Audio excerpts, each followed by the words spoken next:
On Wednesday afternoon, the FBI contacted our Criminal Investigation Unit, better known as CID, with our detectives, looking for intel on a suspect.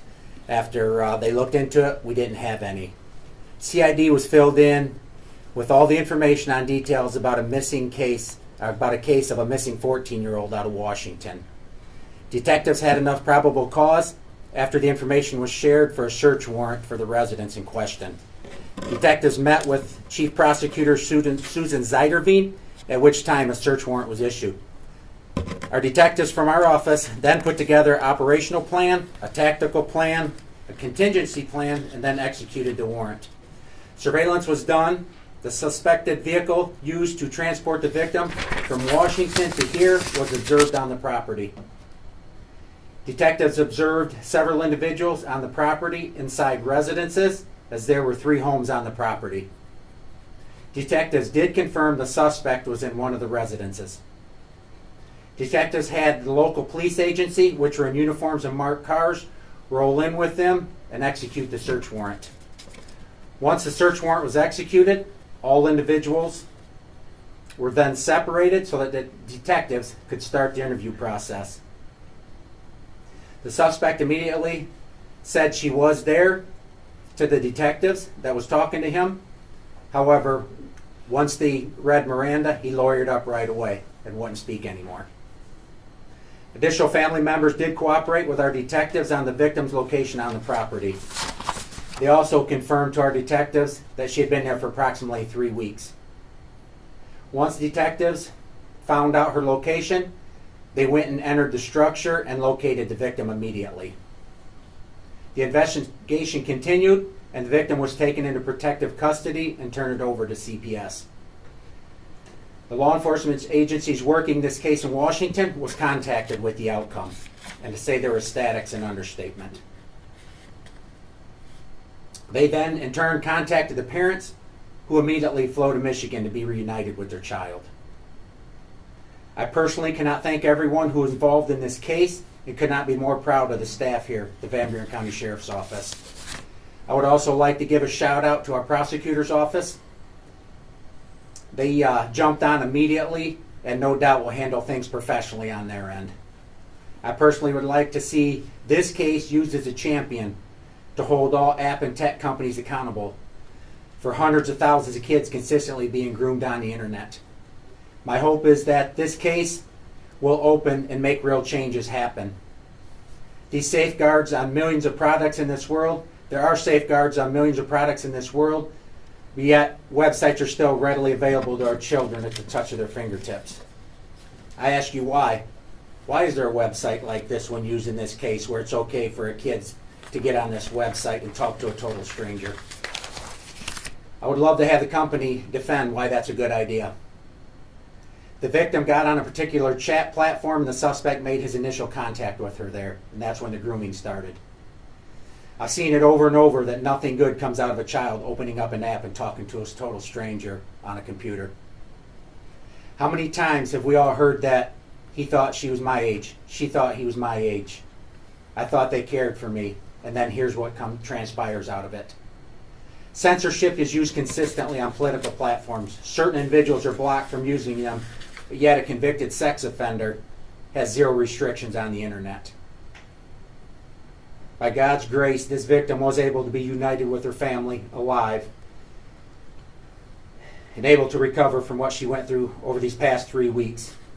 Not every victim can say that nor walk away from something like this alive. The suspect is being arraigned today on 9 felonies in our counties. You want to read? Sure. As Sheriff Abbott has said, he's being arraigned at 1 o'clock today in the 7th District Court West. There are 2 counts of human trafficking of a minor. Those are both 20-year felonies. 2 counts of using a computer to commit a crime, 20-year felonies. 1 count of criminal sexual conduct in the 1st degree, possible life sentence. 3 counts of criminal sexual conduct in the 3rd degree, 15-year felonies. And 1 count of accosting a child for immoral purposes. We fully intend on pursuing this prosecution, as Sheriff Abbott said, in a professional way. We have met with the family, and we will be doing everything that we can to hold this suspect accountable for these crimes. And so It will start today at 1 o'clock. And to go a little further on the prosecution, the prosecutor's office is also working with the prosecutors over in Washington, the state of Washington. So not only will he face criminal charges in Michigan and Van Buren County, he'll also face them out there in Washington. And the prosecutor's office is working in correspondence with them. At this time, I want to bring the victim's mother up. She would like to give some statements to the media.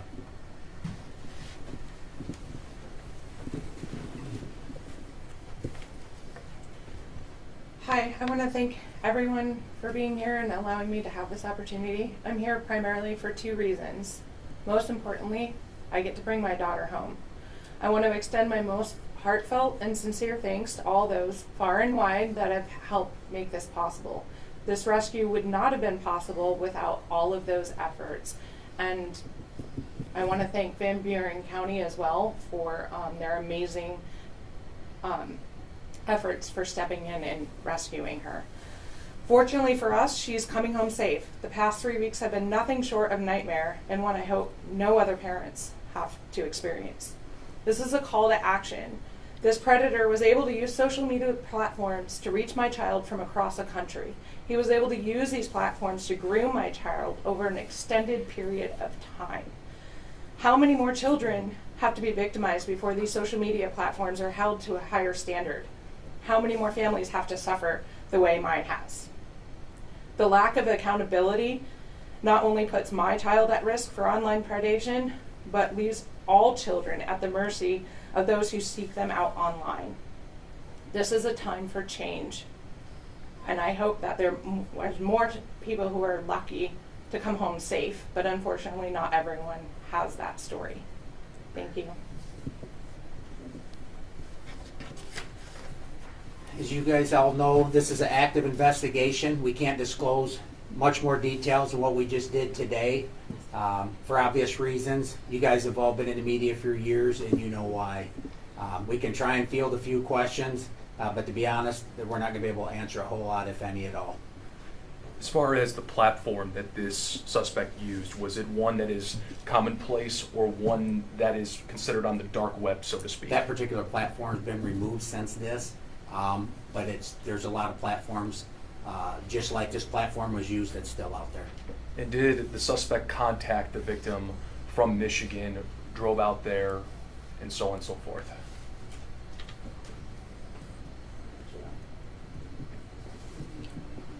No, we're not going to get into the nuts and bolts.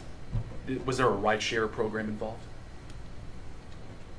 As As far as what we learned that the suspect ordered a ride for the 14-year-old girl. You obviously read Washington's news release. Let's go back to when you go to the home and you're involved. First of all, remarkable turnaround. You're contacted on Wednesday. By Thursday, you have this suspect in custody. When you go to the home, you mentioned understanding or determining that he is there. What goes into determining he's there and then conducting that warrant? So actually Wednesday night we had him in custody.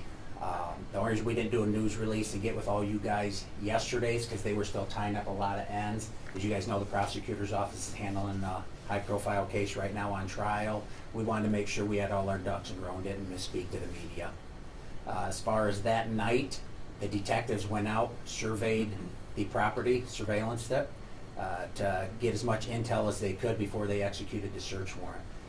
We use overhead maps. We have a lot of technology on who's at that property, what it even looks like before we even get there. So they knew where to set up, they knew how to monitor the property before the search warrant's executed. I can tell you, if the suspect vehicle wasn't there and there's a question if he was there, we would have waited for him to return, because he was obviously the main target at hitting this, along with the 14-year-old victim. So once they knew the vehicle was there, even though they didn't lay eyes on her, there was a good chance she was at the property. And that's when they activated and executed the search warrant. And you're calling him a convicted sex offender. Do you know where those convictions or where those crimes took place? I personally have not run a history on it. And when you guys located the victim, what was her current state? Were there any injuries? Did she seem okay? Can you go into that or no? I would rather not talk on behalf of a juvenile. How do you make sense of a convicted sex offender who has prior history and is on the list in this state still doing allegedly what this is in another state. That's the beauty of the internet for these predators. They can get on a platform and groom children just like this one. And that's why I hope, and I'm not just saying that earlier about use this case as a champion, but it's got to start somewhere. We've all heard the conversation for years about something's got to be done, but yet nothing's getting done. You can censor certain individuals on any internet platform. Tell me why there can't be legislation coming out of Washington, D.C. Once you're convicted of a sex crime, you have zero access to an internet, certain platforms. And if they do get on it, let the prosecutor and law enforcement have something they can sink their teeth in to prosecute these individuals. You talked about there's more than one individual at the property that the search warrant was executed on. Is there more than one suspect expected out of this? As of right now, no. Could more be charged? That's up to the prosecutor. It depends on how it all unfolds, as it's still unfolding, what they find. And we're still waiting. We're still in an ongoing investigation. And then is this local to just the suspect, or is this a part of a broader ring, entity, crime enterprise, so on and so forth? We're still peeling back the onion. There's a lot of layers to this case. It's not uncommon in a case like this, when you start digging into it, you find other victims coming forward. Two counts of human trafficking. Can you say why that is? I can't really go into the details of what the charging decision entails at this time, because I would have to go into some of the investigation. Thank you, though. Was the suspected vehicle affiliated with the rideshare app at all? The only thing I'll comment on the suspected vehicle is we know it went out to Washington and back. Fair enough. Has the rideshare app used in contact at all regarding this case? Have they cooperated with the investigation, responded in some way? Certain stuff. A lot of that stuff we can't disclose because it's going to come out in a trial if it goes to a trial. So he's charged, or he will be charged, presumably in Washington as well. How does that work when you have two different states and a man facing several felonies? We're going to be working with them. Ultimately, the charging decisions that they make, we're going to be for actions that are taken in Washington. So my charging decisions and our office's charging decisions all relate to what happened in Van Buren County. So it could be different on both. We will certainly cooperate together and work together and keep each other informed. And at one time, you will have to coordinate probably court hearings and that sort of thing. From talking to your counterparts in Washington State, but also the fact that the FBI was contacted your squadron, is it possible that the suspect will face federal charges? That's up to the FBI. Yeah, that's up to them and what they decide to do. Right now, we're just concentrating on the state charges. Is there anybody here from the FBI? Nope, they were invited, but they said just give them a shout out and appreciate it. I think they would have flew from Washington if it was in the summer, but hey. Michigan in the winter. Can you say, I know you said you don't want to speak for her, but can you say how she's doing? Is she safe, returned with family on her way home? What I can say is the family's elated that they're getting to take their daughter home and the healing process can start taking place. And she's safe, and that's the bottom line right now. That's obviously the end result we were all hoping for with something like this. Can you speak as far as, like, she is safe now, was, like, throughout the entire course of her missing disappearance, she was held at her will, and so on and so forth? The only thing I'll comment on that, to my knowledge, she never reached out to the family or anybody during the whole incident. So there's a lot of details that's going to unfold as it continues on. And as far, you said 3 weeks was how long she traveled from Washington State to Michigan, but the January 6th was when she was last reported. Is there what can you disclose as far as what was going on between her and the suspect and anybody else involved, if possible, during those 6 days, if that checks out? I mean, you guys can connect the dots. It was all done on the internet, back and forth. Can you just maybe, for parents who are listening, give any signs to look out for of your child potentially being a victim of this or being groomed? Time after time, monitor what your kids are doing on social media. If they get mad at you, it is what it is. Because at the end of the day, I think most parents would say they would rather have a mad child than a child that has to go through this or winds up missing and never recovered. You see kids that start having different types of behavior, standoffish, not wanting to get on their social media, those are red flags. I can tell you, we've got several resource deputies in our school system here. We send them to school to look for that. Our detectives all get trained on that. Our deputies all get trained on that, just for looking for stuff like this, indicators like this, so that we can keep the public educated, the parents educated. Lord willing, we never have to have another press conference like this for that reason. You've hinted at this should and rightfully so convince and encourage victims to come forward in any sense of this crime. You could not disclose about suspects, but are there possibly more victims related to this particular suspect? Right now, we don't know, but it's not uncommon. Once you guys report this story, his name gets out there, his profile gets out there, it's not uncommon at all to where victims start coming and contacting our office or the prosecutor's office. And I can tell you, we will dig into that twofold, and if there are more victims, I encourage them to come forth immediately on that, and let us do our jobs, and let us put justice where it's seen fit. Can you confirm the person's name since he's about to be arraigned, or is it something you'll be able to send out maybe, or what's it happen? Yeah, it's in a public document. Yeah, I think so. You can pronounce it, I can't. I cannot. You know the name that's hard to pronounce? How you say it? So it's Keith Daniel Ferguson. Ferguson. Not Common spelling. not Ferguson, F-R-E-E. That's how you say it, I think, yes. So Yeah. Ferguson. Ferguson. Yeah. Okay. You guys all had it last night when you kept reaching out. I just couldn't confirm it by Michigan laws. Washington laws are different, and I appreciate you guys understanding. But Washington laws are different. We can't release a person's name until they've been arraigned unless there's a warrant for their arrest already, which in this case there wasn't. And we have public documents that are already authorizing it, so I don't have a problem releasing the name at this point. And you're gonna see him in 25 minutes. So again, the pronouncer's Ferguson.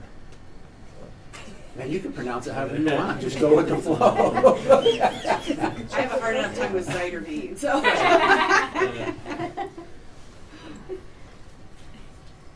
Are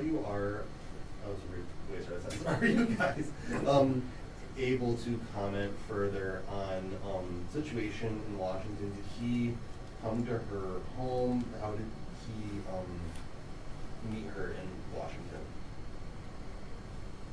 I'm not gonna comment. Yeah, unfortunately, we can't say anything on that one, sorry. Yeah, 'cause if we give you the wrong information, then a trial goes to Washington, it could be spun around. Do you know when that first contact was made? Was it weeks, months ago, or? You do? It's Department of Administration, So we do? Can't say. But it was before January 6th where she was reported missing. Yeah. Have you seen the communication going back and forth, and will that be part of the case, could you say, or? If it all goes to trial, I can tell you prosecutor's office, our office, all bring it to light, and it'll all come out in a trial. Did the two have any prior connection, or were they just meeting online for either They met on a social platform. romantic interest or just friendship or anything? They met on just a platform where strangers get to talk to strangers, and it spiraled from there.